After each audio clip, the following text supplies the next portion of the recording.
Hi friends, എല്ലാവർക്കും ഇമ്മിണിവില്ലേക്ക ബുട്ടിങ്ങിന്റെ മറ്റൊരു എപ്പിസോഡിലേക്ക് സ്വാഗതം. നമ്മൾ ഇന്ന് Redmi Note 6 Proയുടെ വിശേഷങ്ങളുമായിട്ടാണ് വന്നിരിക്കുന്നത്.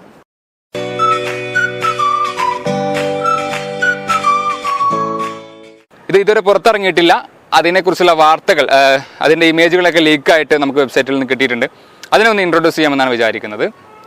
Redmi Note 6 Pro എന്ന് പറയുന്നത് ഇപ്പോൾ പുറത്തു വന്നിട്ടുള്ളത് ടെന എന്ന് പറയുന്ന ഒരു ചൈനീസ് വെബ്സൈറ്റിലാണ്. ഇത് നമ്മുടെ FCC ഒക്കെ പോലെ, ഫെഡറൽ കമ്മ്യൂണിക്കേഷൻ കമ്മീഷൻ എന്ന് പറയുന്ന FCC ഒക്കെ പോലുള്ളൊരു ചൈനയിലെ ഒരു തത്തുല്യമായിട്ടുള്ള വെബ്സൈറ്റാണ്. അപ്പോൾ അതിനകത്ത് പുതിയ ഡിവൈസൊക്കെ വരുന്ന സമയത്ത് അത് രജിസ്റ്റർ ചെയ്യണം. അങ്ങനെ രജിസ്റ്റർ ചെയ്തിട്ടുള്ള ഒരു ഇൻഫർമേഷനാണ് ഇപ്പോൾ ലീക്കായി കിട്ടിയിട്ടുള്ളത്. അതിനകത്ത് അതിൻ്റെ ഒരുവിധം ഡീറ്റെയിൽസ് എല്ലാം കൃത്യമായിട്ട് കിട്ടുന്നുണ്ട്. അതിൻ്റെ ഒരു ഇമേജ് വന്നിട്ടുണ്ട്.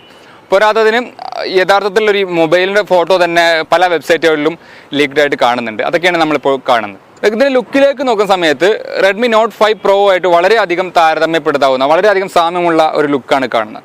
അതിൻ്റെ ഫ്രണ്ട് ഭാഗത്ത് ഒരു നോച്ച് വന്നിട്ടുണ്ട് എന്നുള്ളത് മാത്രമാണ് പ്രധാനപ്പെട്ട എടുത്ത് കാണുന്ന ഒരു മാറ്റം. ആ നോച്ച് ഐഫോണിൽ നിന്നൊക്കെ നോച്ച് തരംഗം തുടങ്ങിയിട്ടുള്ളത്.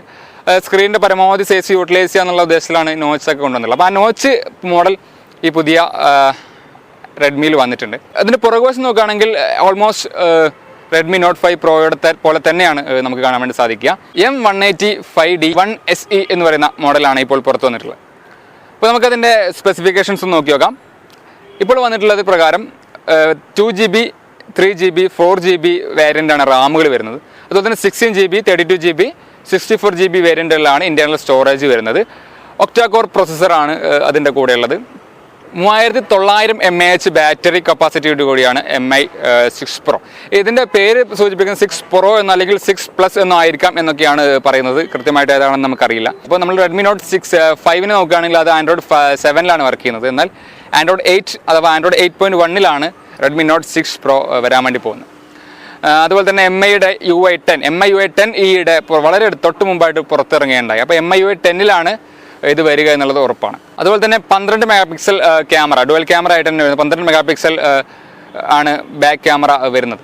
അറിഞ്ഞിടത്തോളം ഇത്രത്തോളമാണ് നമുക്കിതിൻ്റെ സ്പെസിഫിക്കേഷൻസ് പറയാൻ വേണ്ടി കഴിയുക. 12 megapixel camera, 3900 mAh battery, 2GB 3GB 4GB variant RAM, 16GB 32GB 64GB variant internal storage സൈസിലാണ് വരുന്നത്. പ്രധാനപ്പെട്ട മാറ്റം നോച്ചാണ്. അപ്പോൾ ഇത് എന്ന് പുറത്തിറങ്ങുമ്പോൾ കാത്തിരുന്ന് കാണാം. ഒരുപക്ഷെ പുറത്തിറങ്ങുമ്പോൾ എന്തെങ്കിലും മാറ്റം ഉണ്ടായേക്കാം.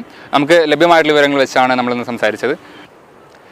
നമ്മൾ കഴിഞ്ഞ എപ്പിസോഡിൽ Asus സെൻഫോൺ റിവ്യൂ ചെയ്യേണ്ടായി. അപ്പോൾ പലരും കമൻറ്റ് ചെയ്തു 13 മെഗാപിക്സൽ ക്യാമറ ഉണ്ടായതുകൊണ്ട് മാത്രം അതിന് ക്വാളിറ്റി കൂട്ടണമെന്നില്ല. അത് പലരും പേഴ്സണലായിട്ടും കുറേ കാര്യങ്ങൾ പറയുകയുണ്ടായി.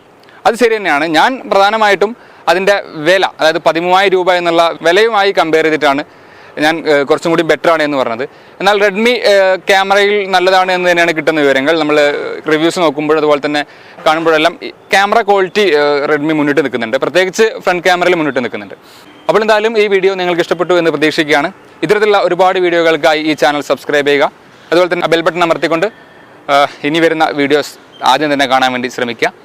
അപ്പോൾ എന്തായാലും എല്ലാവർക്കും ഒരിക്കൽ കൂടി നന്ദി പറഞ്ഞുകൊണ്ട് മറ്റൊരു വിഷയമായി വീണ്ടും കാണുന്നവരെ നന്ദി, നമസ്കാരം.